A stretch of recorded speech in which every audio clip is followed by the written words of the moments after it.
दंड प्रक्रिया संहिता का अध्याय 35 अनियमित कार्यवाही।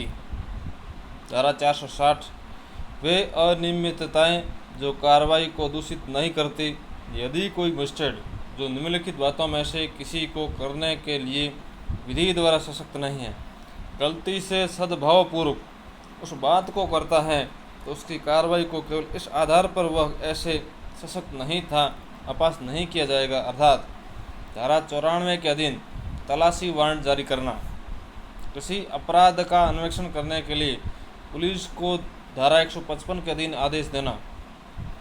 धारा 176 के अधीन मृत्यु समीक्षा करना।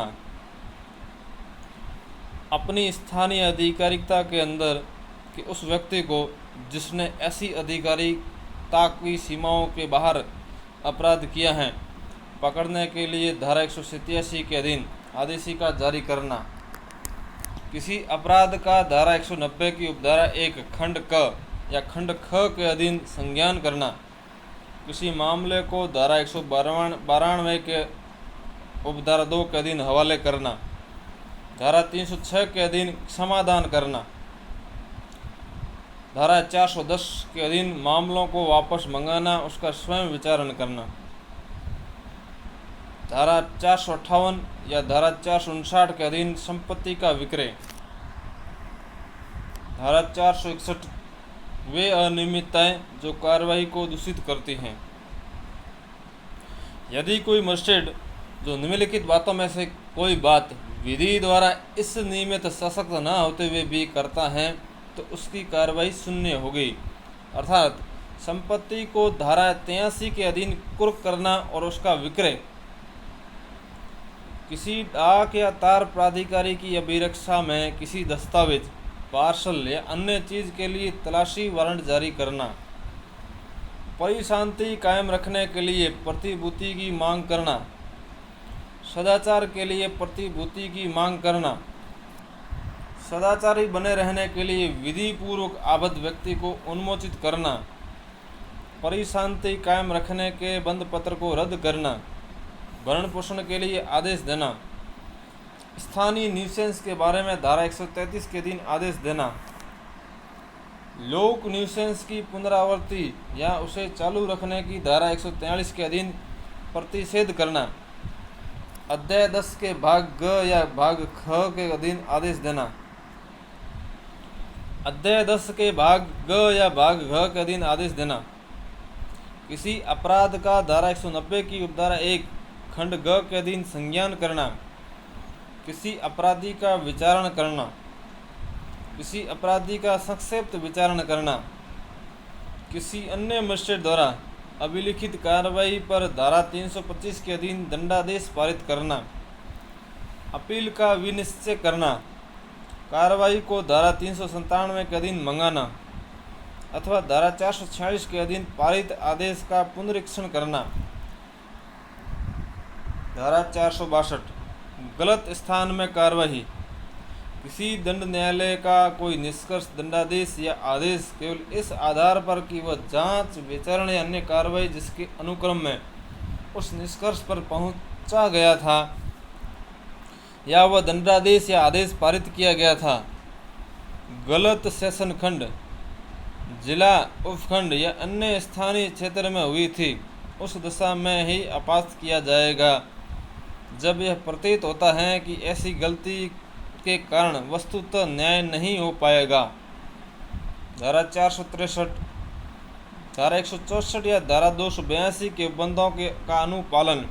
यदि कोई न्यायालय जिसके समक्ष अभियुक्त व्यक्ति की स्व स्वीकृति या अन्य कथन जो धारा 164 या धारा 281 के अधीन अभिलिखित है या अभिलिखित होना तात्पर्य है, साक्ष्य में दिया जाता है या लिया जाता है, इस निष्कर्ष पर पहुंचता है कि कथन अभिलिखित करने वाला मजिस्ट्रेट द्वारा इस धाराओं में से किसी धारा के किसी उपबंध का अनुपालन नहीं किया गया, तो वह भारतीय साक्ष्य अधिनियम 1872 की धारा 91 में किसी बात के होते हुए भी ऐसे अनुपालन के बारे में साक्ष्य ले सकता है।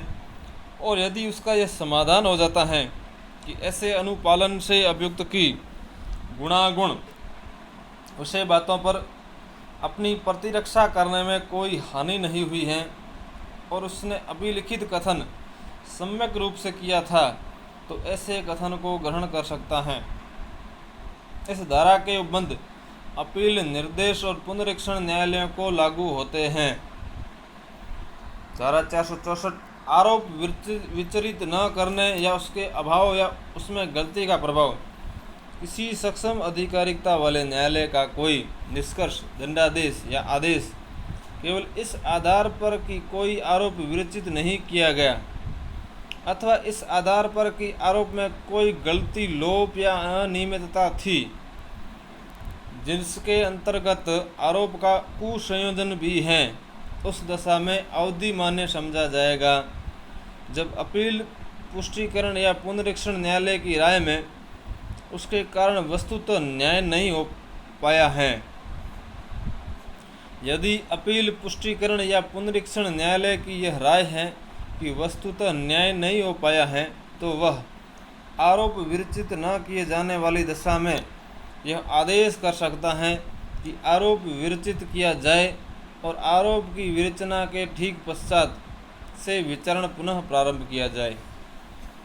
आरोप में किसी गलती, लोप या अनियमितता वाली दशा में यह निर्देश दे सकता है कि किसी ऐसी रीति से जिसे वह ठीक समझे विरचित आरोप पर नया विचारण किया जाए।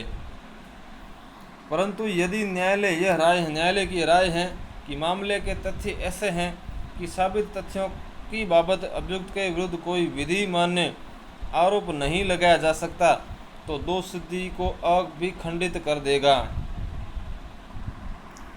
धारा 465 निष्कर्ष या दंडादेश कब गलती, लोप या अनियमितता के कारण उलटने योग्य होगा। इसमें इसके पूर्व अंतर्विष्ट उपबंधों के अधीन यह है कि सक्षम अधिकारिकता वाले न्यायालय द्वारा पारित कोई निष्कर्ष, दंडादेश या आदेश विचारण के पूर्व या दौरान परिवाद, सम्मन, वारंट, उद्घोषणा, आदेश, निर्णय या अन्य कार्रवाई में हुई या इस संहिता के अधीन किसी जांच या अन्य कार्रवाई में हुई किसी गलती, लोप, अनियमितता का अभियोजन के लिए मंजूरी में हुई किसी गलती या अनियमितता के कारण अपील, पुष्टिकरण का पुनरीक्षण न्यायालय द्वारा तब तक न लौटाया जाएगा और न परिवर्तन किया जाएगा जब तक न्यायालय की यह राय नहीं है कि उसके कारण वस्तुतः न्याय नहीं हो पाया है। यह अवधारित करने में क्या इस संहिता के अधीन किसी कार्रवाई में किसी गलती, लोप, अनियमितता या अभियोजन के लिए मंजूरी में हुई किसी गलती या अनियमितता के कारण न्याय नहीं हो पाया है, न्यायालय इस बात को ध्यान में रखेगा कि क्या वह आपत्ति कार्यवाही के किसी पूर्वोत्तर प्रक्रम में उठाई जा सकती थी या उठाई जानी चाहिए थी। धारा 466 त्रुटि या गलती के कारण कुर्की का अवैध न होना।